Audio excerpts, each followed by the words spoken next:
राधे राधे दोस्तों, जय श्री कृष्णा।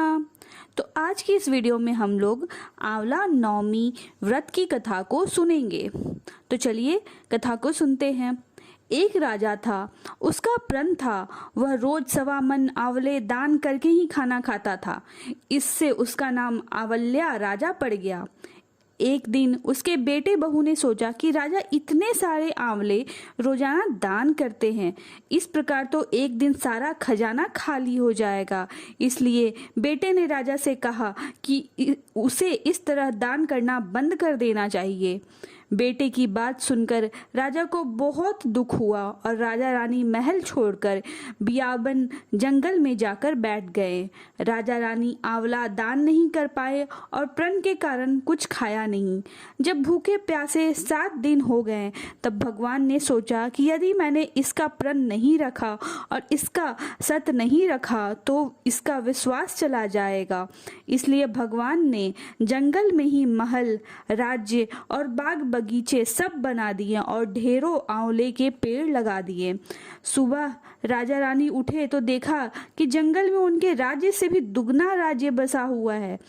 राजा रानी से कहने लगे, रानी देख, कहते हैं सत मत छोड़े, सुरमा सत छोड़िया पत जाए, सत की छोड़ी लक्ष्मी फिर मिलेगी आए।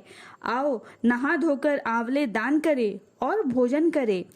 राजा रानी ने आंवले दान करके खाना खाया और खुशी खुशी जंगल में रहने लगे। उधर आंवला देवता का अपमान करने व माता पिता से बुरा व्यवहार करने के कारण बहू और बेटे के बुरे दिन आ गए। राज्य दुश्मनों ने छीन लिया। दाने दाने को मोहताज हो गए और काम ढूंढते हुए अपने पिताजी के राज्य में आ पहुंचे। उनके हालात इतने बिगड़े हुए थे कि पिता ने उन्हें बिना पहचाने हुए काम पर रख लिया। बेटे बहू सोच भी नहीं सकते कि उनके माता पिता इतने बड़े राज्य के मालिक भी हो सकते हैं, सो उन्होंने भी अपने माता पिता को नहीं पहचाना। एक दिन बहू ने सास के बाल गुटते समय उनकी पीठ पर मस्सा देखा। उसे यह सोचकर रोना आने लगा कि ऐसा मस्सा मेरी सास के भी था। हमने ये सोचकर उन्हें आंवले दान करने से रोका था कि हमारा धन नष्ट हो जाएगा। आज वे लोग जाने कहाँ होंगे। यह सोचकर बहू को रोना आने लगा और आंसू टपक टपक कर सास की पीठ पर गिरने लगे। रानी ने तुरंत पलट कर देखा और पूछा कि तू क्यों रो रही है।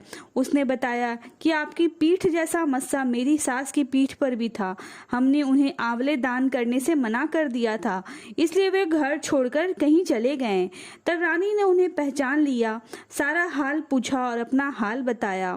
अपने बेटे बहू को समझाया कि दान करने से धन कम नहीं होता बल्कि बढ़ता है। बेटे बहू भी अब सुखी से राजा रानी के साथ रहने लगे।